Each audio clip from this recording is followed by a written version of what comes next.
Guys నేను మా friend Uday గడ్ అయితే ఖాళీగా ఉన్నాం, టీ తాగుదాం అని చెప్పేసి అయితే మన ఆత్మకూరు బస్ స్టాండ్ నుండి ఒక్కరో ముందుకైతే రిలయన్స్ ఉంది. సో అక్కడ వచ్చేసి కేఫ్ ఉంది, అక్కడికి వెళ్దాం అన్నాము. సో మా వాడు స్పీడ్గా బండి అయితే డ్రైవ్ చేస్తున్నాడు. సో అక్కడికైతే వెళ్ళి అయితే కలుస్తాం. మన నెల్లూరులో ఎంతైనా సరే నేచర్ అనేది చాలా డెవలప్ అయిపోయా, మాత్రం సరిగ్గా ఉంది నేచర్ వచ్చేసి. రాబోయే రోజుల్లో మన రైల్వే స్టేషన్ కూడా అయితే చాలా బాగా అయితే డెవలప్ చేస్తున్నారు నెల్లూరులో. ఇది తెలిసిన వాళ్ళందరూ కామెంట్ అయితే చేయండి. సో నెల్లూరులో వచ్చేసి చాలా ట్రాఫిక్ అయితే ఉంది, ఏమాత్రమైనా చూడండి ఫుల్ ట్రాఫిక్ అయితే ఉంది. అసలు నెల్లూరులో ఫేమస్ అయిన మధురై స్వీట్స్, ఫుడ్కి చాలా ఇంపార్టెన్స్ ఇచ్చే రాయలసీమ. షాపింగ్కి డ్రెస్ సర్కిల్, గ్రోసరీకి రిలయన్స్. అటు తిరిగి మన టీ షాప్కి అయితే వచ్చేసాం.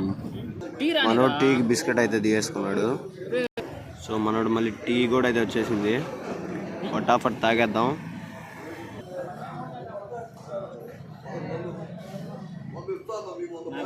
మీలో ఎంతమంది దగ్గర పోకో ఫోన్ ఉంది కామెంట్ అయితే చేయండి.